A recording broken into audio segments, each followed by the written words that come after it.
আসসালামু আলাইকুম প্রিয় ভিউয়ার্স, আমার চ্যানেলে সবাইকে স্বাগতম। আশা করি সবাই ভালো আছেন। আজকে আমি আপনাদেরকে দেখাবো কিভাবে অতি সহজে মজাদার ছোলা ভুনা করতে হয়। এজন্য আমাদের যা যা দরকার তা হচ্ছে, এখানে আমি 2টি আলু সিদ্ধ করে নিয়েছি, এখানে 1 চা চামচ আদা রসুন বাটা, এখানে মাঝারি একটি পেঁয়াজ আমি কেটে নিয়েছি, এখানে একটি টমেটো কিউব করে কাটা আছে এবং এখানে আছে 6-7টি কাঁচামরিচ। আপনার পছন্দ মতো আপনি ঝাল বাড়িয়ে কমিয়ে নিতে পারবেন। এবং এখানে আছে 100 গ্রাম ছোলা, যেটা আমি সারা রাত ভিজিয়ে সিদ্ধ করে নিয়েছি। এবার আসুন, প্যানটা গরম হয়ে গেছে। এখন এখানে আমি 3 টেবিল চামচ তেল দিয়ে দিচ্ছি।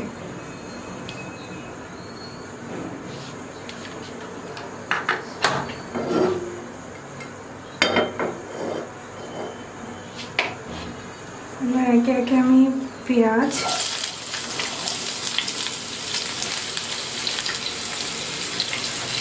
টমেটো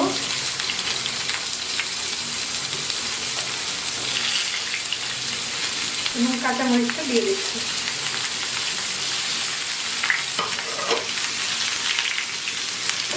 এবার জালটা একটু আস্তে করে নিলাম।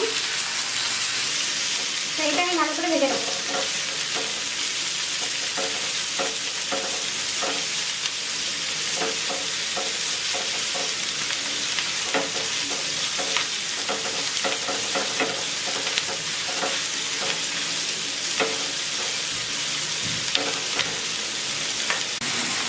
পেঁয়াজটা টমেটোটা ভালো মতো ভাজা হয়ে গেছে। এবার আমি এখানে দিয়ে দিচ্ছি 1 চা চামচ আদা রসুন বাটা এবং এরপরে আমি গুঁড়া মশলা অ্যাড করবো, যার জন্য আমি একটু পানি দিয়ে দিচ্ছি যেন মশলাগুলো পুড়ে না যায়।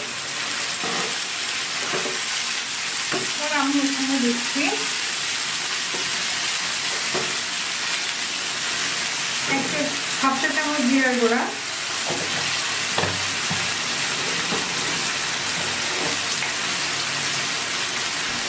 1/2 চা চামচ ধনের গুঁড়া,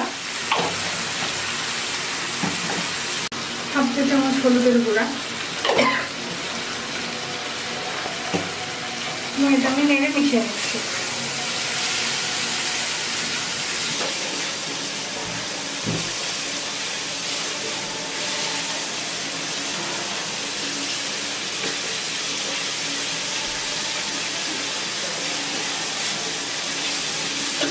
এবার আমি যে আলুটা সিদ্ধ করে রেখেছিলাম সেটা আমি একটু ভেঙে ভেঙে দিয়ে দিচ্ছি, একেবারে ভাঙিনি, একটু হালকা ভেঙে দিয়ে দিচ্ছি।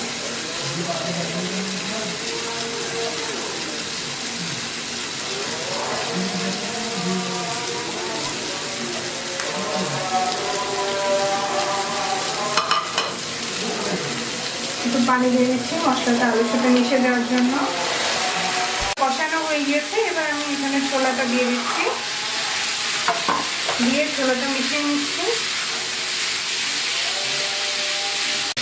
ছোলাটা আমি ভিজিয়ে রেখেছিলাম, ভিজিয়ে রেখে প্রেসার কুকারে 2টা বাটি দিয়ে সিদ্ধ করে নিয়েছি এবং এখন এখানে দিয়ে দিলাম। এবার আমি এখানে লবণ অ্যাড করব।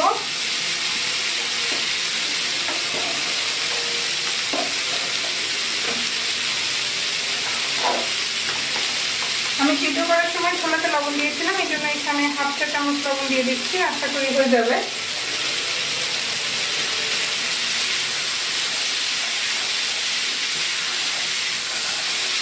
এবার এটা মশলাটা ভালো করে মেশার জন্য আমি একটু পানি দিয়ে দিচ্ছি। এবার এটা আমি ঢেকে দিচ্ছি, ঢেকে আমি একটা মিডিয়াম আছে পানি শুকিয়ে যাওয়া পর্যন্ত রান্না করব। আমার এই ছোলাটা প্রায় হয়ে এসেছে। এবার আমি এখানে ধনেপাতা দিয়ে নামিয়েছি। ধনেপাতাটা আমি ধুয়ে কুচি করে ডিপ ফ্রিজে রেখে দিয়েছিলাম যেন যখন তখন ব্যবহার করতে পারি, তো আমি সেই ধনেপাতাটা দিয়ে দিচ্ছি।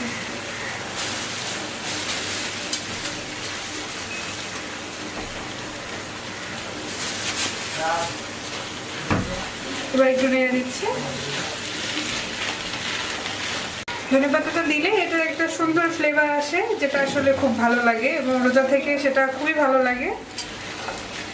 তো যাই হোক, এই হচ্ছে আমার অল্প সময়ে এবং অল্প উপকরণ দিয়ে একটু স্বাস্থ্যকর উপায়ে ছোলা রান্না।